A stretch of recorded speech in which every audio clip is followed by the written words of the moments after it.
লোকসভা ভোটের প্রাক্কালে আবারও ভাঙন শাসক দলে।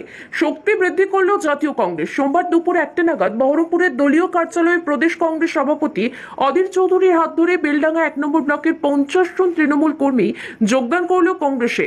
এদিন তারা কংগ্রেসের দলীয় পতাকা হাতে তুলে নেয়। নব্য কর্মীরা জানিয়েছেন তারা কাজ করতে গিয়ে প্রতি পদে বাধা পাচ্ছিলেন, তাই অধীর চৌধুরীর সঙ্গে থেকে কংগ্রেসের হয়ে কাজ করতে চান তারা। সেজন্য তাদের কংগ্রেসে যোগদান। মুর্শিদাবাদ জেলায় উন্নয়নের কাণ্ডারি কংগ্রেস বলে তারা মনে করেন। এমনকি আসন্ন লোকসভা নির্বাচনে বহরমপুর কেন্দ্রে তৃণমূল কংগ্রেসের প্রার্থী নির্বাচন নিয়েও অসন্তোষ প্রকাশ করেন তারা। আমরা বহরমপুরে যেহেতু ইস্টু পাঠান দাঁড়িয়েছে গুজরাট থেকে, সে কোনো বাংলা বলতে জানে না এবং কি কোনো কাজ নাই, উন্নয়ন নাই পশ্চিমবাংলায়। আজ দাদার কাছে এসেছি, আমরা দাদার সাথে হাত ধরে দাদার সাথে চলার জন্য আজ আমরা কংগ্রেসে যোগদান করেছি এবং কি আমরা আগাগোড়াই কংগ্রেস।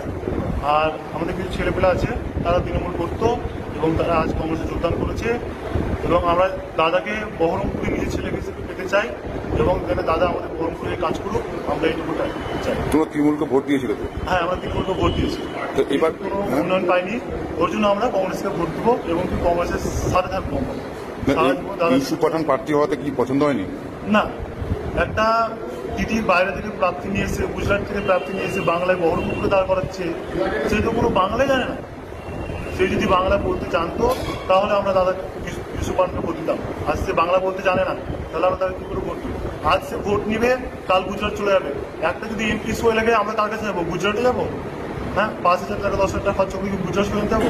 আজ রুবিয়া সুলতানা বলছে যে এমপি ভোট সবসময় লাগে না, কোনো মাধ্যমে এমপি সই দরকার, তখন আমরা কি করবো?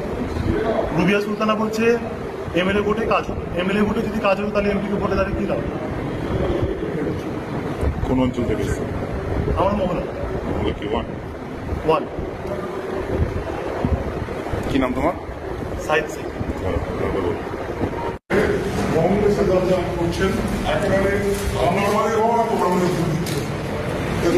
অনাড়ম্বর অনুষ্ঠান।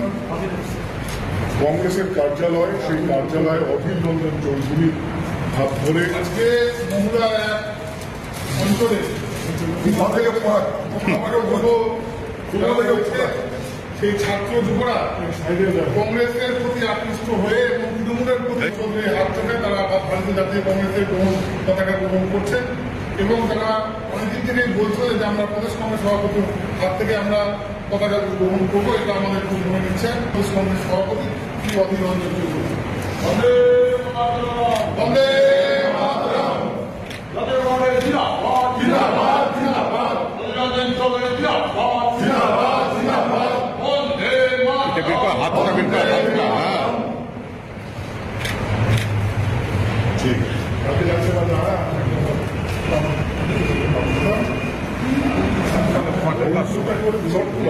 শাসক দল ছেড়ে কংগ্রেসে অনেক আছে, হালকা করেছে মুর্শিদাবাদ জেলায় রায়নগর থেকে চলছে। সাগর থেকেই আপনি দেখিয়েছিলেন, সেই ধারা এখনো অব্যাহত। অবশ্যই মুর্শিদাবাদ আমরা তৃণমূল মুক্ত করবই।